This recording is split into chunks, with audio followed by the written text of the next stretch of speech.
அருள்மிகு நெல்லையப்பர் காந்திமதி அம்மாள் திருக்கோவிலில் ஆணி பெருந்திருவிழா கொடியேற்றத்துடன் வெகு விமர்சையாக துவங்கியது. திரளான பக்தர்கள் கலந்து கொண்டு சுவாமி தரிசனம் செய்தனர். தமிழகத்தில் பிரசித்தி பெற்ற சிவாலயங்களில் ஒன்றான நெல்லை மாவட்டம் அருள்மிகு நெல்லையப்பர் அருள் தரும் காந்திமதி அம்பாள் திருக்கோவில் மிகவும் பழமை வாய்ந்தது.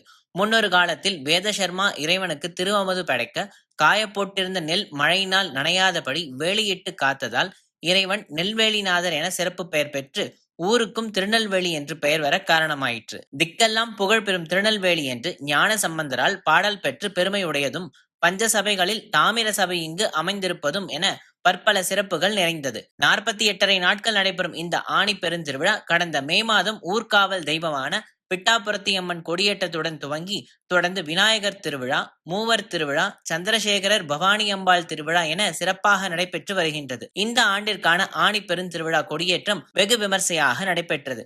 இதற்காக மாலையில் கொடிப்பட்டமானது ரத வீதிகளில் சுற்றி வர ஆணி பெருந்திருவிழாவின் பூர்வாங்க பூஜைகள் நடைபெற்று திருக்கோவில் பெரிய கொடிமரம், பஞ்சமூர்த்திகள் உட்பட ஆணி பெருந்திருவிழாவில் எழுந்தருளும் பிற மூர்த்திகள் ஆகியோருக்கு காப்பு கட்டுதலுடன் கூடிய சிறப்பு பூஜைகள் நடைபெற்றன.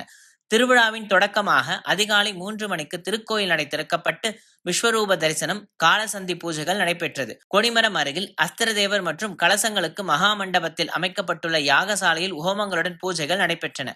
சுவாமி அம்பாள் ஆலய பிரதானமாக கொடிமரத்திற்கு அருகே எழுந்தருள கொடிப்பட்டத்திற்கு பூஜைகள் நடைபெற்றது. பின் காலை 6:30 மணிக்கு மேல் 7:48 மணிக்குள்ளாக மிதுன லக்னத்தில் கொடியேற்றமானது சிறப்பாக நடைபெற்றது.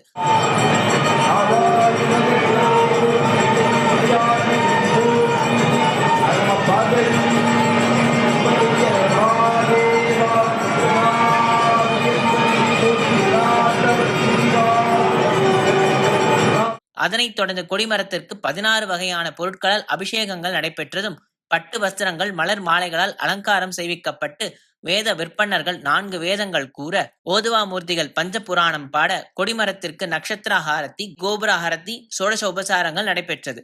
இதில் ஆயிரக்கணக்கான பக்தர்கள் கலந்து கொண்டனர். 10 நாட்கள் நடைபெறும் இந்த திருவிழாவில் தினமும் சுவாமி மற்றும் அம்பாள் காலை மற்றும் மாலை இருவேளைகளிலும் பல்வேறு வாகனங்களில் எழுந்தருளி பக்தர்களுக்கு காட்சி கொடுப்பார். கோயில் கலையரங்கத்தில் தினமும் மாலை வேளைகளில் சமய சொற்பொழிவு, கர்நாடக இசை, சங்கீதம், ஆன்மீக கருத்தரங்கம், பக்தி இசை நிகழ்ச்சிகள், புராண நாடகம் என பல்வேறு கலை நிகழ்ச்சிகள் நடைபெறும்.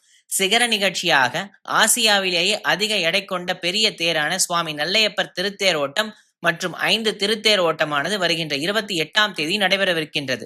விழா ஏற்பாடுகளை கோயில் நிர்வாகத்தினர், அறங்காவலர் குழுவினர் சிறப்பாக செய்து வருகின்றனர்.